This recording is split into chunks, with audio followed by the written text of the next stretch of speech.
കൊല്ലത്ത് പകർച്ചവ്യാധികൾ കൂടുന്നു. രണ്ടാഴ്ചക്കിടെ 7473 പേർ ചികിത്സ തേടി. 115 പേർക്ക് ഡെങ്കിപ്പനിയും 6 പേർക്ക് എലിപ്പനിയും 68 പേർക്ക് ചിക്കൻ പോക്സും സ്ഥിരീകരിച്ചു. അരുൺരാജ് വിശദാംശങ്ങളുമായി. അരുൺരാജ്, പൊതുവെ പനിബാധിതരുടെ എണ്ണത്തിലൊക്കെ വലിയ വർധനയുണ്ടെന്ന റിപ്പോർട്ടുകൾ കഴിഞ്ഞ ദിവസമൊക്കെ വന്നതാണ്. ഇപ്പോൾ കൊല്ലം ജില്ലയിൽ ഈ കണക്കുകൾ ഒരല്പം ഉയർന്നു നിൽക്കുന്നു എന്നൊരു സാഹചര്യമുണ്ടോ?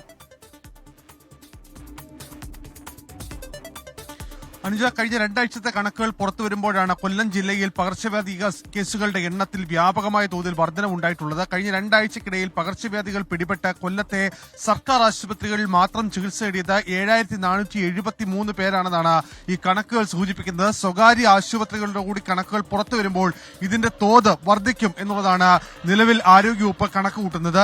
ഈ രണ്ടാഴ്ചക്കിടെ 115 പേർ ഡെങ്കിപ്പനിയും 6 പേർ എലിപ്പനിയും 68 പേർക്ക് ചിക്കൻ പോക്സും സ്ഥിരീകരിച്ചു എന്നുള്ളത് ആരോഗ്യവകുപ്പിന്റെ തന്നെ കണക്കുകൾ സൂചിപ്പിക്കുന്നത്. 48 പേർ മലേറിയ ബാധിച്ചും 48 പേർ ഹെപ്പറ്റൈറ്റിസ് രോഗത്തിനും ചികിത്സ തേടിയിട്ടുണ്ട്. അങ്ങനെ ഈ പകർച്ചവ്യാധി കേസുകളുടെ എണ്ണം വലിയ തോതിൽ വർദ്ധിക്കുന്നത് ജില്ലയിലെമ്പാടും ആശങ്കയുണ്ടാക്കിയിട്ടുണ്ട്. എന്തായാലും ഈ മഴക്കാല പൂർവ്വ ശുചീകരണം അടക്കമുള്ള പ്രവർത്തനങ്ങളിലെ വീഴ്ച അടക്കമുള്ള കാര്യങ്ങളാണ് ഈ പകർച്ചവ്യാധി കേസുകൾ കൂടാൻ കാരണമെന്നാണ് നിലവിൽ വിലയിരുത്തുന്നത്. എന്തായാലും വരുന്ന മഴയ്ക്ക് മുമ്പ് തന്നെ ഇതുമായി ബന്ധപ്പെട്ട തുടർ നടപടികൾ സ്വീകരിക്കാനാണ് ആരോഗ്യവകുപ്പ് ബന്ധപ്പെട്ട വകുപ്പുകൾക്ക് നിർദ്ദേശം നൽകിയിരിക്കുന്നത്. എന്തായാലും ഈ സർക്കാർ ആശുപത്രികളിൽ പകർച്ചവ്യാധി കേസുകൾ വർദ്ധിക്കുന്നു എന്നുള്ളത് യാഥാർത്ഥ്യമാണ് എന്ന് ആരോഗ്യവകുപ്പ് തന്നെ സമ്മതിക്കുന്നുണ്ട്. രാത്രികാലങ്ങളിൽ പോലും പനിക്ലിനിക്കുകളിലടക്കം വലിയ തോതിലാണ് ആളുകൾ എത്തുന്നത്. അത് ഈ കണക്കുകൾ ആശങ്കപ്പെടുത്തുന്നതാണ്. എന്തായാലും ജാഗ്രതയുള്ള നടപടികൾ ഇപ്പോൾ ആരോഗ്യവകുപ്പിന്റെ ഭാഗത്തുനിന്ന് തുടങ്ങിയിട്ടുണ്ട്.